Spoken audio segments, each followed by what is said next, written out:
صحیح مسلم میں سیدنا ابو ہریرہ رضی اللہ تعالی عنہ سے روایت ہے، بیان فرماتے ہیں کان رسول اللہ صلی اللہ علیہ وسلم یسیر فی طریق مکہ فمر علی جبل یقال له جمدان۔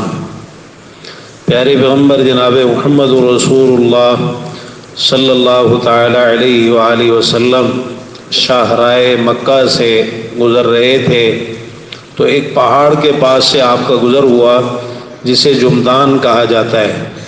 فقال سیروا ھذا جمدان، آپ نے فرمایا چلو، چلتے رہو، یہ جمدان ہے۔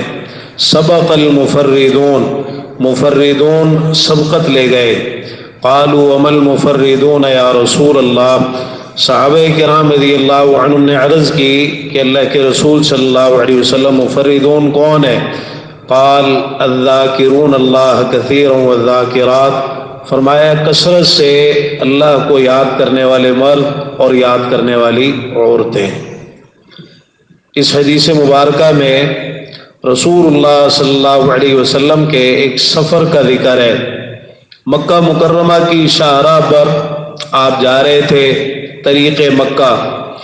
اب یہ جو پہاڑ رستے میں آیا یہ ویسے مدینہ منورہ سے قریب ہے، ایک مدینہ سے ایک دن کی مسافت پر یہ واقع ہے جمدان پہاڑ۔ تو رسول اللہ صلی اللہ علیہ وسلم کا گزر اس پہاڑ پر سے ہوا تو اس موقع پر آپ نے یہ بات ارشاد فرمائی۔ بات بڑی اہم ہے اور بہت زیادہ قابل غور ہے جو آپ نے بیان فرمائی۔ فرمایا سبق المفردون، مفردون سبقت لے گئے، سبقت لے گئے یعنی بازی لے گئے، پہل کر گئے، آگے نکل گئے، جیت گئے۔ تو اصل میں بات یہ ہے کہ دین اسلام میں سبقت لے جانے اور ایک دوسرے سے بازی لے جانے اور آگے نکل جانے کی بڑی تعلیم دی گئی۔ جیسے فرمایا فاستبقوا الخیرات، نیکی کے کاموں میں ایک دوسرے سے سبقت لے جاؤ، ایک دوسرے سے بازی لے جاؤ۔ سابقوا الی مغفرۃ من ربکم وجنہ، اپنے پروردگار کی بخشش کی طرف اور جنت کی طرف ایک دوسرے سے بازی لے جاؤ، ایک دوسرے سے سبقت لے جاؤ۔ تو یہ جو ایک مقابلہ ہے نیکی کے کاموں میں، خیر کے کاموں میں اور جنت کی طرف اللہ کی مغفرت اور بخشش اور رضا کو حاصل کرنے کے لیے یہ بڑا ایک پسندیدہ مقابلہ ہے اور یہ مطلوب ہے۔ اس کی ترغیب دلائی گئی، اس کا شوق دلایا گیا اور اس حوالے سے بڑی تاکید کی گئی کہ انسان اس مقابلے کے لیے اپنے آپ کو پیش کرے۔ یہ اصل مقابلہ ہے۔ لوگ مقابلے کرتے ہیں دنیا کے اندر، کوئی مال میں مقابلہ کرتا ہے، کوئی عہدے اور منصب میں مقابلہ کرتا ہے، کوئی کسی چیز میں، کوئی کسی چیز میں۔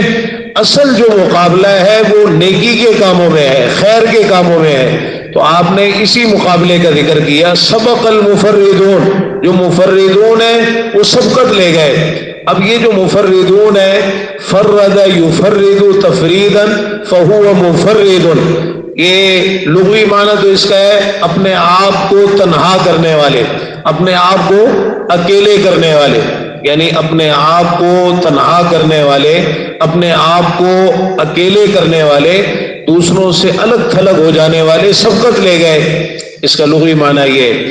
اب آپ نے جو یہ لفظ ارشاد فرمایا تو صحابہ کرام رضی اللہ عنہ نے فوراً پوچھا کہ مفردون سے مراد کون ہے؟ یہ کون لوگ ہیں جن کے بارے میں آپ فرما رہے ہیں کہ اپنے آپ کو اکیلا کرنے والے، اپنے آپ کو تنہا کرنے والے سبقت لے گئے؟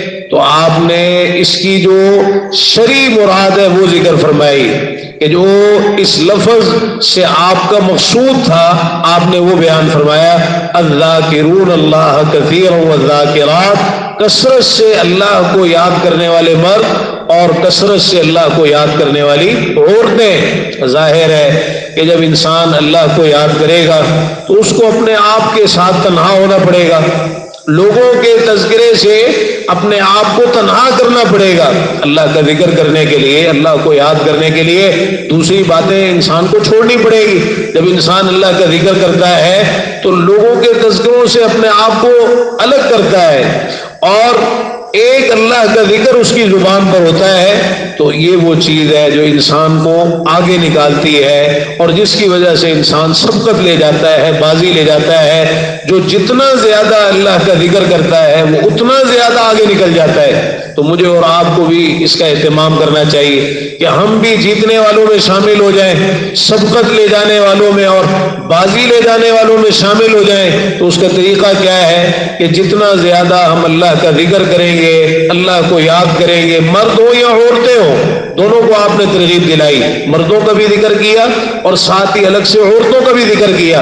ویسے تو النساء شقائق الرجال، جو احکام مردوں کے لیے وہی عورتوں کے لیے ہیں، یہاں آپ نے الگ سے عورتوں کا اس لیے ذکر کیا ہے تاکہ عورتوں کو بھی ترغیب ہو جائے، وہ بھی بازی لے جانے والوں میں شامل ہو جائے۔ تو مجھے اور آپ کو اس چیز کا بہت اہتمام کرنا چاہیے اور کثرت کے ساتھ اللہ کا ذکر کرنا، اس کو اپنی عادت بنانی چاہیے اور اس معنی میں اپنے آپ کو تنہا کرنا چاہیے کہ ہماری زبان پر اللہ کا ذکر ہو، اللہ کے ذکر کے کلمات ہو۔